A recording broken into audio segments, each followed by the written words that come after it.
여러분의 올바른 독해학습을 도와드립니다. 디딤돌 초등 독해력, 우리 친구들과 함께하는 주요 내용 핵심 강의 시간입니다. 자, 오늘 우리가 함께 만나볼 핵심 내용은 무엇일까? 드러나지 않은 내용을 짐작해요인데요. 벌써 짐작이 되죠? 맞아요. 오늘의 학습 목표는 드러나지 않은 내용 짐작하기입니다. 글을 읽다 보면 이러이렇다면 이런 얘기구나. 이렇게 짐작이 되는 것들이 있어요. 또는 우리가 이제 드라마나 영화를 볼 때도 앞부분 내용만 보면 이거 마지막에 이렇게 되겠구나.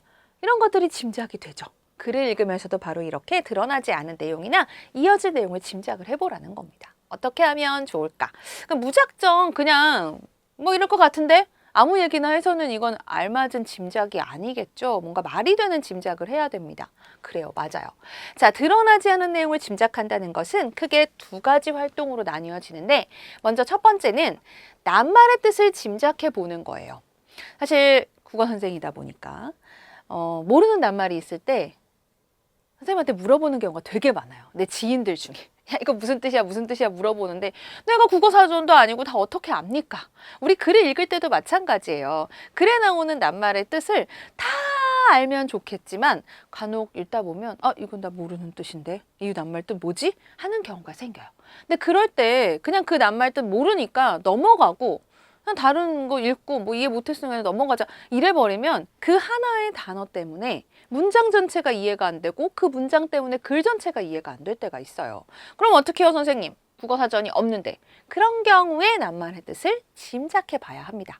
무엇을 통해서 짐작하냐면 앞뒤 문장이나 낱말을 살펴보는 거예요. 앞뒤의 내용을 잘 보면 앞뒤에 이런 내용이 있어? 그러면 이 낱말의 뜻은 이런 뜻이겠구나 라고 짐작을 할 수가 있어요. 그리고 짐작한 뜻과 뜻이 비슷한 낱말을 넣어보는 거죠.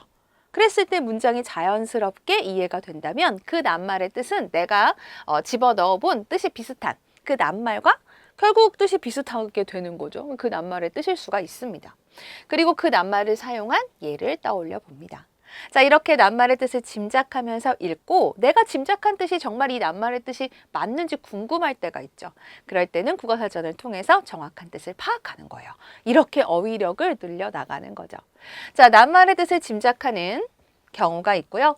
또 어떤 드러나지 않은 내용을 짐작하냐면 글에 나오지 않은 생략된 내용을 짐작하는 겁니다. 이때는 그냥 무작정 이런 내용이 생략됐을 거야 하고 짐작하는 게 아니고요.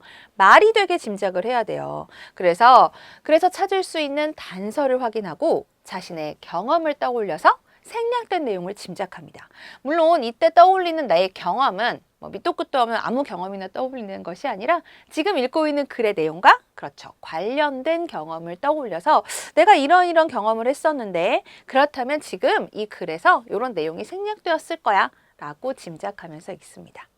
자, 짐작해 보자. 그래서 낱말의 뜻을 짐작해서 찾는 문제 또는 생략된 내용을 짐작한 것으로 올바른 것 또는 옳지 않은 것을 찾는 문제가 나올 가능성이 있는데요. 자, 그러면 독해 원리 확인해 봐야겠죠? 낱말의 뜻과 생략된 내용에 대해 짐작한 내용이 글의 흐름과 맞는지 확인해 보면서 글을 읽으면 글을 더 잘 이해할 수 있습니다. 그래서 여러분이 글을 잘 이해하면서 읽고 있는지를 묻기 위해서 이 낱말의 뜻을 한번 짐작해 봐라. 이 글의 생략된 내용은 무엇일까? 하고 묻는 문제가 출제될 가능성이 있죠. 자, 문제를 한번 확인해 봐야 되겠죠? 윗글을 바탕으로 추론한 내용으로 가장 적절한 것은 하는 문제가 많이 나옵니다. 꼭 수능뿐만이 아니고요. 학교 시험에서도 많이 나와요.